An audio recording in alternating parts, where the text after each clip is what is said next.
Deus prometeu mudar a vida de quem confia nele. As minhas ovelhas ouvem a minha voz, e eu conheço-as, e elas me seguem. Verso 28.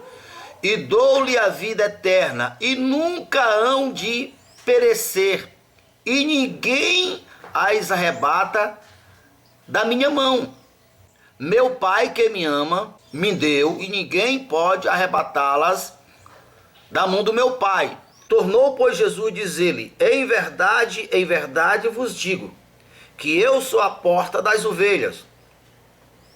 Todo quanto vieram antes de mim são ladrões e salteadores, mas as ovelhas não o ouviram. Eu sou a porta. Se alguém entrar por mim, salvar-se-á, e entrará e sairá, e achará pastagem. O ladrão não vem, senão a roubar, matar e destruir. Eu vim para que tenha vida e tenha com abundância. Eu sou o bom pastor.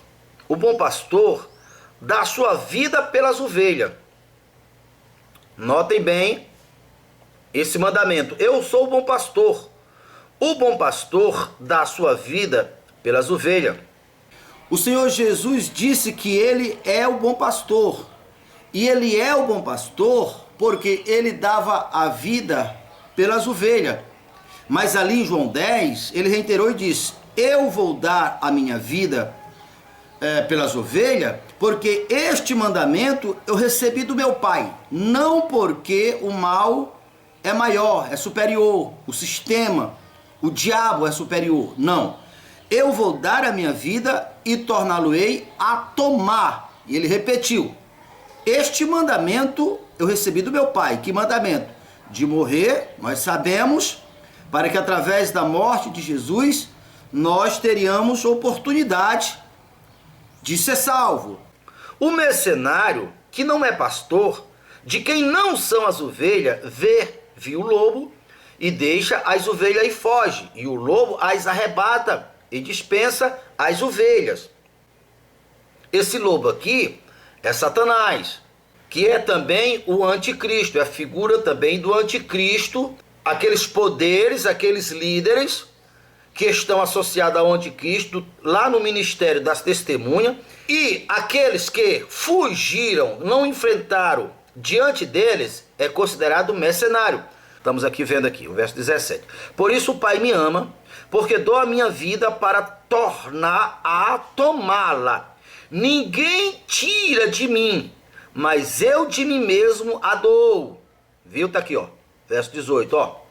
Ninguém me tira de mim, mas eu de mim mesmo a dou. Isso porque ele conhecia o Pai e sabia que nisto haveria salvação. Tenho poder, aqui ó, tenho poder para dar e poder para tomar. Este mandamento eu recebi do meu Pai, porque ele conhece o Pai e o Pai conhecia ele não recebeu de outro. Por isso que o ministério das testemunhas é similar ao ministério de Moisés. Porque o ministério de Moisés tirou o povo de debaixo das garras de Faraó, aonde o povo sofria, trabalhava em troco de nada. Além disto, apanhava, sofria, era espancado. Enquanto isto, eles clamavam a Deus, mas ele estava no reino de Faraó. Mas quando o povo saiu, tudo mudou.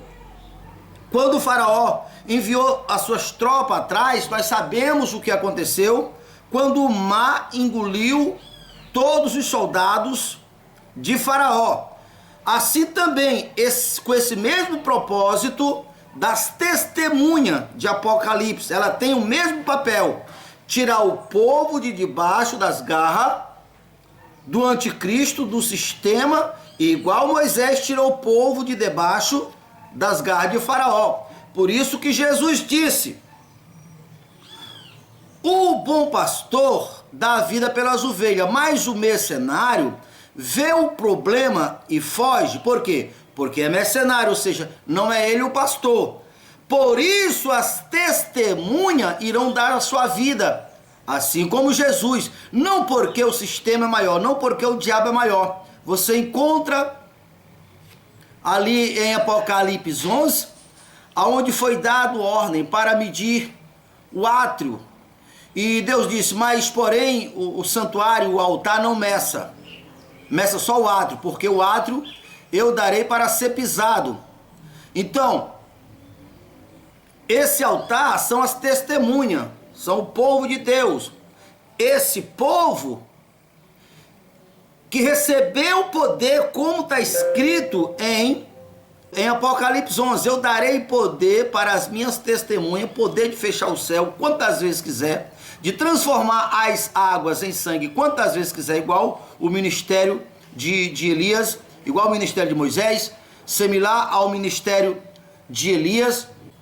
Então o poder dado aos inimigos não inclui as testemunhas, pelo contrário. Então, após ela cumprir o seu ministério, após os 1260 dias, que é as mesmas 42 semanas, que é o tempo metade de outro tempo descrito em Daniel, aí as testemunhas irão morrer. Isto porque elas enfrentaram o sistema, enfrentaram o dragão, enfrentaram o falso profeta com todo o seu poder, que por isso mesmo elas não são mercenárias. Mas elas farão isso porque elas preferiram estar na presença da besta, anunciando para dar oportunidade para aquele povo escapar com sua vida, igual Moisés anunciou para aquele povo também sair de debaixo das garras de Faraó. Aí Jesus, ali em João 10, Jesus fala que nós éramos como ovelha que estava preso, mostrando assim que o povo, enquanto esteve debaixo das garras de Faraó, estava como se no curral, espiritualmente falando. É quando a nós não é revelado quem é o Senhor Jesus e não aceitamos o senhorio dele em nossas vidas. Por isso ele disse, eu sou a porta. Porta para quê? Quem entra por mim entrará, sairá e achará pastagem. As testemunhas que não são mercenárias e não são exatamente porque preferiram colocar sua própria vida em risco ao anunciar para aqueles que estão ali, que ainda não sabe o quê? Não sabe que o Senhor Deus preparou um lugar, o Salmo 91, descrito ali em Oséias capítulo 2 e o verso 14. Oséias capítulo 2 e o versículo 14. Bora lá. Oséias capítulo 2 e o versículo 14.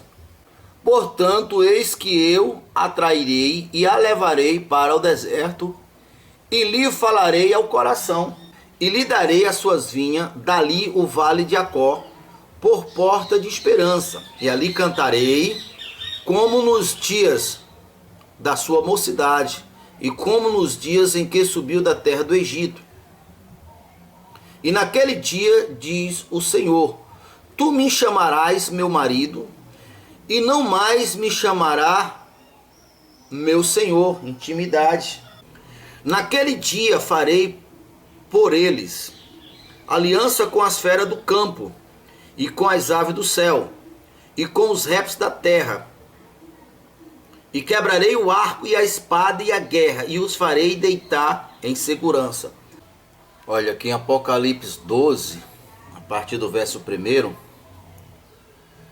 e viu-se um grande sinal no céu, uma mulher vestida do sol.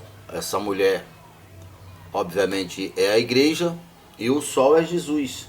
E eis que era um grande dragão, e lançou sobre a terra. O dragão parou diante da mulher, que havia de dar luz, para que, dando ela a luz, lhe tragasse o filho. A gente percebe que é muito familiar quando Jesus saiu de Israel, né?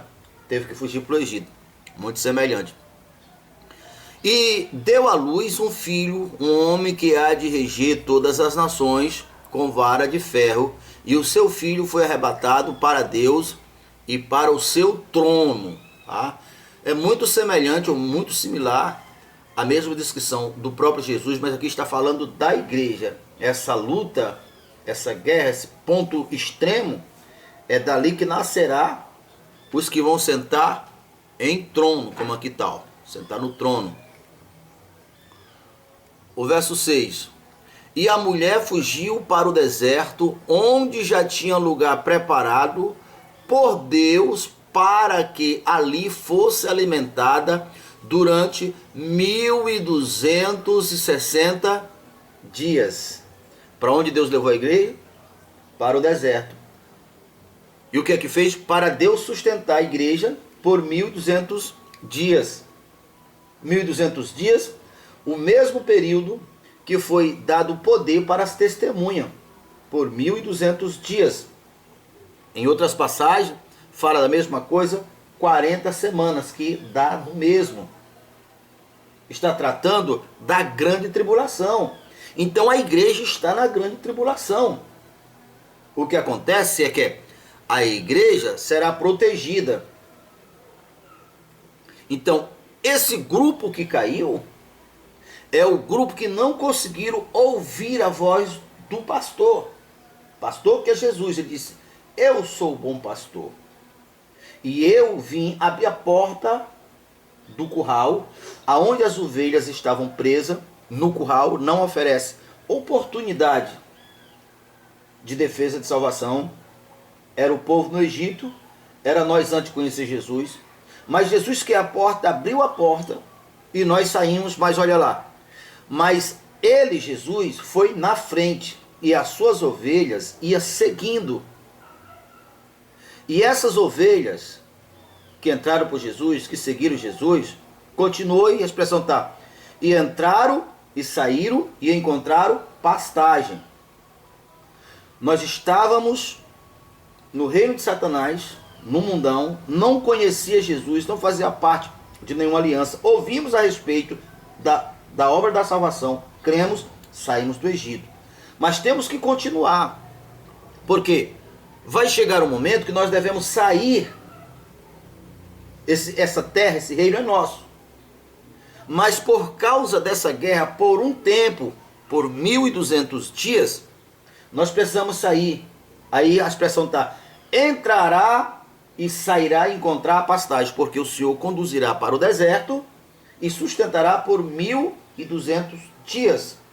Aí Davi reiterou lá no Salmo 23: o Senhor é meu pastor e nada nos faltará. Ele nos guiará por pastos verdejantes e águas cristalinas, e colocará uma mesa farta na presença do nosso adversário.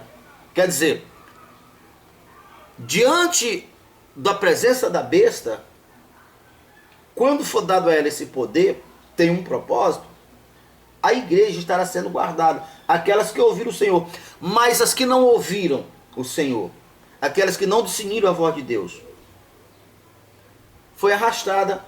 E está o número dela aqui, a terça parte das estrelas do céu. E houve batalha no céu, e Miguel, os seus anjos, batalhava contra o dragão, e batalhava o dragão e os seus anjos. Mas não prevaleceram, nem mais o seu lugar se achou nos céus.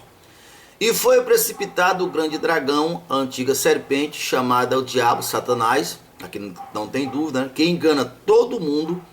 E ele foi precipitado na terra, e os seus anjos foram lançados com ele. E vi uma grande voz do céu que dizia: agora é chegado a salvação e a força e o reino do nosso Deus e o poder do seu Cristo, porque já o acusador de nossos irmãos é derrubado. Isso aqui está falando quando Jesus, no arrebatamento da igreja, que Jesus prenderá Satanás juntamente com o falso profeta e o anticristo, que aqui é tido como seus anjos. Porque nós também, como pregadores, como pastores, aqueles que pregam e vivem a verdade, é chamado também por Jesus de anjos. Os inimigos de Deus, os que cooperam para o reino de Satanás, para a besta, também é chamado de anjos, anjos caídos. Deus prometeu mudar a vida de quem confia nele.